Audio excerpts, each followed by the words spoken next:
So it's been nearly 4 long years since Google gave us Chromecast with Google TV. You know, the little $50 streaming dongle that basically lets you do all the things. I've kept one in my travel bag for years, because again, 50 bucks, right? But it's also been kind of dog slow this whole time. There's been a lot of lag.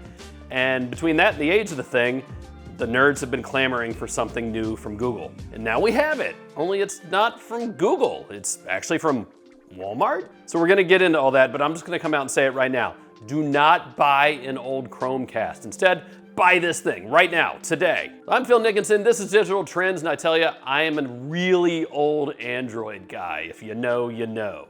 So this is gonna be a lot of fun. First, need to go hit the subscribe button, hit the notification bell, all that stuff. Go ahead, you know you gotta do it. Do it now. And I need you to get over the idea of Walmart having the preeminent Google TV device. All right, you do all that? Let's go.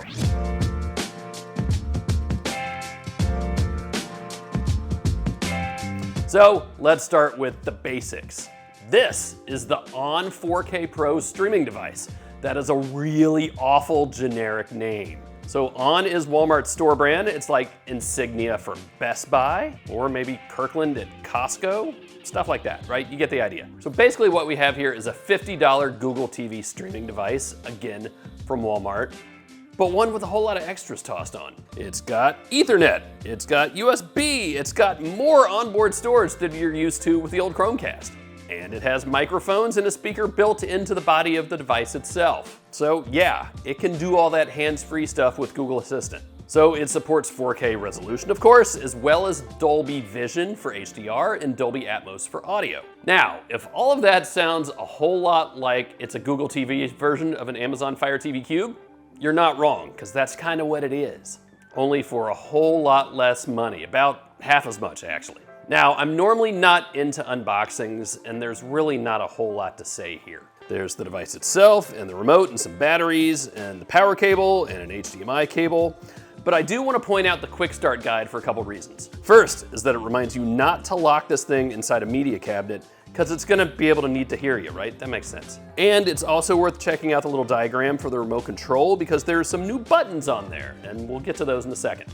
The setup is super simple. If you've ever set up a Google TV device before, this is what you're getting here. Plug in the power, plug in the HDMI cable, and just let things boot up. And after that, it's like any other Google TV experience. You can set things up with your phone, and that works just fine with an iPhone or with Android. Or you can set it up manually on the TV, but I highly, highly recommend using a phone to do it. And this all takes about 15 or 20 minutes, and I had a software update thrown in there, so just set aside a little time. That's all perfectly normal, and once it's done, you're up and running. You've got a completely stock, unremarkable Google TV experience. That's it. You've got the same apps, you've got the same ambient experience with your photos or provided photo gallery, which is what you see behind me here. Very cool. Seriously, I expected at least some Walmart stuff, or maybe even a lot of Walmart stuff, just like tossed into the home screens and trying to get me to buy stuff. There's none of that here, none at all. It is Google TV all the way down, and that is extremely exciting to see. And so I'm really not gonna spend all that much time on the Google TV side of things. If you've ever used it before, it's exactly what you have here. Now, let's go back to the rear of the box for a second. So I've used this with Ethernet, and I've used it wirelessly with my Eero 6 Pro. It does support Wi-Fi 6, which is 802.11.ax. My router doesn't actually support that yet. There's a good chance yours doesn't either. But here's the interesting thing. I actually got about the same speeds wirelessly as I did when I was plugged in. Around 100 megabits a second, which is more than fast enough for just basic streaming stuff, for sure. Then there's also that USB port. You can attach a hard drive just like on any other Android device and either use it as internal storage, or you can set it up as removable storage and play local files for, movies, audio, pictures, whatever. Or you might not even want to use it at all, because there's actually 32 gigabytes of storage built in to the ON 4K Pro streaming device in its awful name. Now the Chromecast only had 8 gigabytes. You of course don't get all that storage. There's about 23 gigabytes available after your first boot here. That's still way more, and there's a good chance you won't ever need any more. Now, one thing to remember is that this isn't actually a super powerful device, say like the NVIDIA Shield or Apple TV 4K. I wouldn't expect to be able to use it as a Plex server, and that's because NVIDIA Shield's really the only thing you can still do that on the Android side. But that said, one of the biggest differences here between this machine and a Chromecast is I haven't had any lag yet. That's a thing that's killed me on the old Chromecast from the very beginning. I don't know if that's because there are 3 gigabytes of RAM in this ON device, or maybe the coding's just better, or something's changed. Don't know, don't care. All I know is it's been plenty smooth with none of the lag that I've had on Chromecast. Now, let's go look at the remote control. So it's got a lot more going on for it than the Chromecast remote, and most of it's pretty self-explanatory, right? You know what buttons do. But a couple things I do want to point out. First is the star button, which some have called the magic button, even though there's nothing really magical about it except for it's a star. Okay. So it does one of a couple things. You long press it and then you can assign it to any of the apps that you have installed on this device. That's very cool. Or you can set it to cycle through device inputs. So say you want to hop over to a Blu-ray player a lot on your TV or an Xbox or something like that. You'll just hit the star button, cycle through the inputs till you get to what you want, and that's it. Very simple. There's also a button to change Google profiles on this device. So if you have a spouse or some kids or just somebody else who's going to use this, you'll want to set up different profiles under different Google accounts so that you all get your own recommendations, because recommendations are a huge part of the Google TV experience. There's also a live TV button, and it's actually really interesting. Google TV incorporates a whole bunch of different sources into this live TV guide, including a bunch of free ad-supported television channels from sources like Pluto TV or anything else you might have installed that works with it. And yeah, of course, YouTube TV ties in here very, very nicely. Now, I've seen somebody say that the buttons on the remote control are backlit. Mine are not. I don't know if there's a firmware update that I just haven't gotten yet for it, and there will be firmware updates for these remotes. It can do that. Or if maybe there was one previously that got rid of it, I don't know. But my buttons have not been backlit. If it happens, cool, I guess. But not the end of the world. Haven't really missed it that much. Would it be nice to have?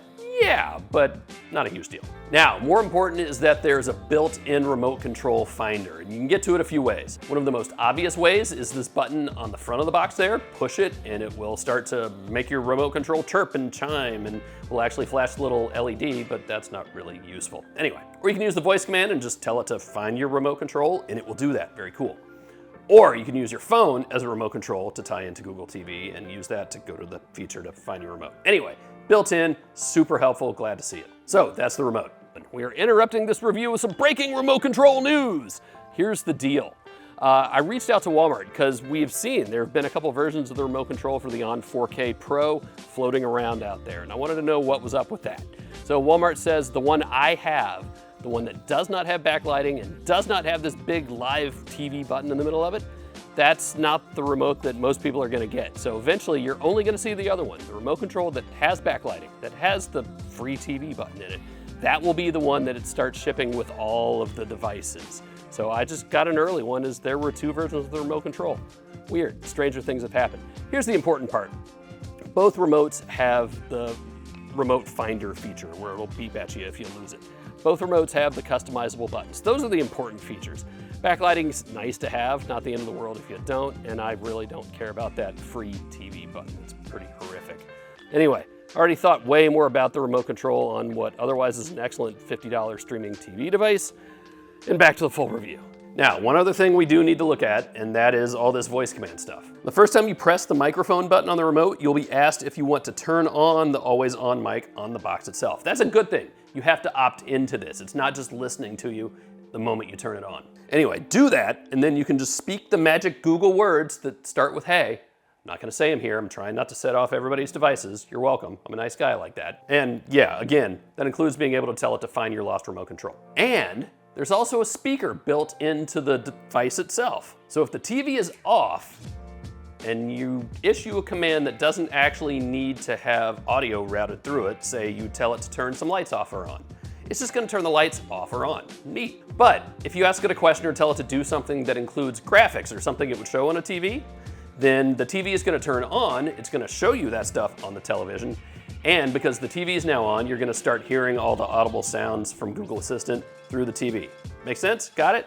So there is a little speaker in the box itself, but you're not gonna hear it all the time. And one more thing that's really important when you have always on microphones is the ability to turn it off. There is a switch on the side of the box, flip the switch, the little LEDs in the box go red, and the microphone is no longer listening for you. You're welcome. All that to say is the voice command stuff works as expected. connected. Now, if you have other Google speakers, devices that listen for you within earshot, you might want to turn off those microphones if this is the one you want to use. It's called discrimination when it does it automatically. It's called something else if you do it yourself, I guess. But the point is, they can get confused from time to time. I have one behind me in the kitchen, I have one over here to the side, and I now have a third one within earshot. So you're not going to want all three microphones competing necessarily, it's just something to keep in mind. So that's actually a whole lot for what really at the end of the day is a really simple product. The ON 4K Pro streaming device is a badly named $50 streaming device. Very much like a Chromecast, very much like an Amazon Fire TV Cube, only with Google TV. Only this one's newer. It's faster, and it has more options because of things like USB and Ethernet. Also has more storage, and yeah, it has the hands-free stuff. And mostly, I was really thrilled to just find a stock Google TV experience that's not laggy. That's a big deal for me, especially in a device this inexpensive, and especially one from Walmart. So there's really not a whole lot more to think about. Just go get it. But that actually runs into the problem of it's sold out really fast online. You might be able to find one in your local Walmart store. I actually haven't yet. Had to order it. So check around, but just bring 50 bucks because that's all it costs. And that's it. If you got any more questions, hit me up in the comments. Again, be sure to subscribe, hit the notification bell because we got a lot more really good stuff coming, including TV stuff from that Caleb guy. We all love him. That's it. See you next time.